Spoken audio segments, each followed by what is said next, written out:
చెప్పకనే చెప్పినటువంటి పరిస్థితి క్లియర్గా కనబడతా ఉంది. ఇంకో వాడుతుంది. తిరుమల లడ్డుపై ముదురుతున్న వివాదం. స్వామివారిని నివేదనకు వాడే కిలో నెయ్యి ధర 1600. ఇక స్వయంగా ఒప్పుకున్న టీటీడీ మాజీ చైర్మన్ సుబ్బారెడ్డి లడ్డు ప్రసాదానికి వినియోగించే కిలో నెయ్యి 320 మాత్రమే. కల్తీ చేయకుండా ఇంత తక్కువ ధరకు నెయ్యి ఎలా వచ్చింది? భక్తుల అనుమానాలు. నాటి పాలక మండలిపై ఫైర్. విచారణ జరిపి కఠిన చర్యలు తీసుకోవాలని డిమాండ్. తిరుమల తిరుపతి దేవస్థాన లడ్డు వివాదం రోజుకు ముదురుతున్నది.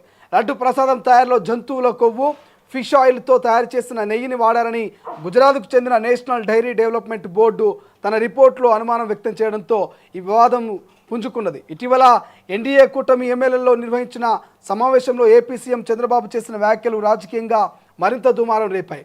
గత వైసీపీ పాలనలో శ్రీవారి అన్నదానంలో క్వాలిటీ లేకుండా చేస్తారని చంద్రబాబు ఆరోపించారు. అలాగే లడ్డు ప్రసాదంలో నాసిరకమైన ఇంగ్రీడియంట్స్ కాకుండా నెయ్యికి బదులు యానిమల్ ఫ్యాట్ని వాడరని పేర్కొన్నారు. దీనిపై టీటీడీ ఈవో శ్యామలారావు కూడా స్పందించారు. లడ్డూల తయారీలో ఉపయోగించిన నెయ్యిలో నాణ్యత లేదని, ఇందులో భారీగా కల్తీ జరిగినట్టు ల్యాబ్ రిపోర్టులు తేలిందని ఆయన వెల్లడించారు. దీనిపై కేంద్రం కూడా స్పందించిందని చెప్తున్నటువంటి పరిస్థితి.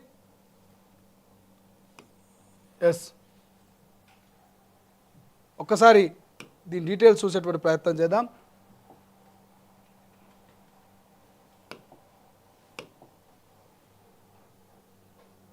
ఇక్కడ క్లియర్గా కనబడుతుంది. 1 కాదు 2 కాదు, స్వామివారి నివేదనకు వాడే కిలో నెయ్యి ధర 1600 1600 రూపాయల నెయ్యి 320 రూపాయలకి ఎట్లా వస్తుంది?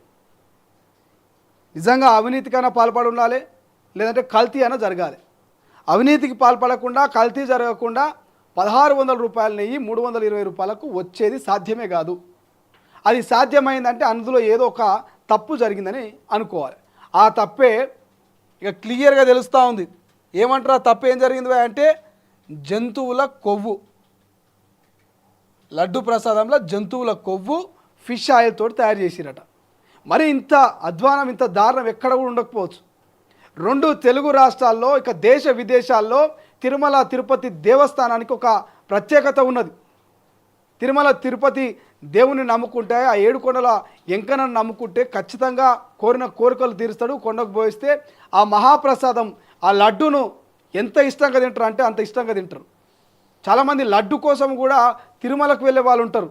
తిరుమలకు వెళ్ళిన వాళ్ళని లడ్డు ఎందుకు తీసుకురాలేదు అనేటువంటి చర్చలు కూడా నడుస్తూ ఉంటాయి. అటువంటి ప్రసాదంలో కల్తీ, జంతువుల కొవ్వు, ఫిష్ ఆయిల్ వాడి భక్తుల మనోభావాల్ని దెబ్బతీసిరు. గత ప్రభుత్వ పాత్ర ఇందులో ముఖ్యంగా ఉన్నది అనేది చంద్రబాబు నాయుడు చెప్తున్నటువంటి పరిస్థితి. ఇక ల్యాబొరేటరీ డైరీ డెవలప్మెంట్ బోర్డు సంబంధించినటువంటి ఒక రిపోర్టు బయట పెడితే ఆ రిపోర్ట్లో అనేకమైనటువంటి అంశాలు బయటకు వచ్చి వివాదం మరింత ముదురుతున్నటువంటి పరిస్థితి. మరి గింత అన్యాయం అయితే ఎక్కడ ఉండదు. అరే ఎంతో ఇష్టంగా తినేటువంటి, నమ్మకంగా తినేటువంటి ఆ ప్రసాదంలో ఎట్లా కొవ్వు కలపబుదైంది అధికారులకు, ఎట్లా కల్తీ నూనె కలపబుదైంది? కనీసం సిగ్గు, శరం, మానం, మనవత్వం ఏమైనా ఉండాలి మనుషులకు. నిజంగా డబ్బుల కోసం ఎంతకైనా దిగజారుతారు. సాక్షాత్తు దేవుడి ప్రసాదాన్ని కూడా ఇట్లా కల్తీ చేసిరంటే మరి ప్రస్తుతం ఉన్నటువంటి పరిస్థితులు చూస్తే మనం ఏం తింటున్నాము, ఏం వాడుతున్నాము, ఏది కల్తీ, ఏది ఒరిజినలో అర్థం కానటువంటి పరిస్థితి నాకు తెలిసి. లేచినప్పుడు టూత్ పేస్ట్ నుంచి పడుకునేటప్పుడు మనం తినేటువంటి ఆ డిన్నర్ కావచ్చు, లేకపోతే తాగే పాలు కావచ్చు, కాఫీ, టీ, ఇతర ఏ స్నాక్స్ అయినా తీసుకుంటాం కదా మనము, ఇవన్నిట్లలో ఇంకెంత కల్తీ జరిగింది ఒకసారి ఆలోచించాలి. బయటి ఫుడ్ తినాలంటే ఇలా భయపడుతున్నారు. ఇంట్లో ఫుడ్కు ప్రిఫరెన్స్ ఇద్దామంటే ఇలా ఒకటే బ్రాండ్ మీద అనేకమైనటువంటి బ్రాండ్లు బయటకు వస్తాయి.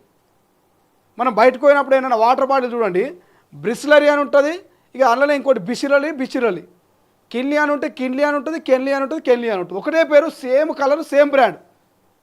ఇక వాడు తయారు చేసినప్పుడు కూడా అప్పుడప్పుడు వాడు కన్ఫ్యూజ్గా అవుతుండొచ్చు, ఇది నా బ్రాండా కాదురా బాబు అని. అట్లా కల్తీ తయారు చేస్తున్నారు. తాగే నీళ్ళు కల్తీ, తాగే పాలు కల్తీ, తినే ఫుడ్ కల్తీ, అన్నీ కల్తీ, వేసుకునే మెడిసిన్స్ కల్తీ. సాక్షాత్తు తిరుమల తిరుపతి దేవస్థాన ప్రసాదమే కల్తీ అయిందంటే సామాన్యుల జీవితాల్లో వాడుతున్నటువంటి వంటక నూనెలు కావచ్చు, ఇంగ్రీడియంట్స్ కావచ్చు, మనం తింటున్నటువంటి తిండి కావచ్చు, ఎన్ని కల్తీ అవుతున్నాయి ఒకసారి ఆలోచించు. నాకు తెలిసి లేచినప్పటి నుంచి పండుకున్న దాకా కల్తీ తినకుండా మనం అయితే ఉండలేమేమో. ఒక రోజులో ఒక కల్తీ ఏదో ఒకటి మన బాడీలోకి పోకుండా ప్రస్తుత పరిస్థితుల్లో మాత్రం లేనట్టుగా తెలుస్తుంది. ఇంత కల్తీ అయితే మన ఆయుష్ 100 ఏళ్ళు కాదు, 100 ఒక 25% మనం బతికితే ఎక్కువ. ఇక ఓ 30 ఏళ్ళో 40 ఏళ్ళలో బతికితే అంతకంటే మహా పెద్ద గొప్ప ఏముండదు అనిపిస్తున్నది ఈ కల్తీ ఫుడ్ తిని. అందుకే 25 ఏళ్ళకే మోకాల నొప్పి, కీళ్ళ నొప్పి, కాళ్ళ నొప్పి, తలనొప్పి, అన్ని నొప్పులు 25-30 ఏళ్ళకే వస్తున్నాయి. ఈ 15 ఏళ్ళకే జుట్టు అంతా తెల్లబడిపోతున్నది, మొహం అంతా, చర్మం అంతా కూడా ముడతలు పడిపోతున్నది. అదంతా ఎందుకురా బాబు అంటే గిట్లా ప్రసాదాల కల్తీ, పాలల కల్తీ, అన్నీ కల్తీ. పైసల కోసము బడవేగాలు మోపారు ఇట్లా. చూద్దాం, ఈ లడ్డు వివాదం మాత్రం విదేశాలు దాటి ఆ లడ్డు వివాదం ప్రచారం జరుగుతోంది. గత వైసీపీ పాలనలోనే శ్రీవారి అన్నదానంలో క్వాలిటీ లేకుండా ఇక లడ్డులో ఇటువంటి నెయ్యి కావచ్చు, ఇదంతా కూడా ఇష్యూ నడుస్తోంది. మరి చూద్దాం, దీని మీద ఇప్పటికే విచారణ చేయించాలి. కేంద్రం కూడా దీని మీద స్పందించింది. రిపోర్ట్ రాగానే మరి గత ప్రభుత్వ అధికారుల మీద యాక్షన్ తీసుకుంటారా, ఎవరి మీద యాక్షన్ తీసుకుంటారో, ఏం చేస్తారో తెలియదు. కానీ భక్తుల మనోభావాలు మాత్రం దెబ్బతిన్నాయి. ఖచ్చితంగా ఆ మనోభావాలు దెబ్బతీస్తున్న అధికారుల మీద మాత్రం ఖచ్చితంగా వేటుపడాలి. సో ఇది క్లియర్గా తొలివేలుగా అయితే చెప్తున్నటువంటి చెప్పే ప్రయత్నం చేస్తూ ఉంది. ఒక్కసారి చివరగా నమస్తే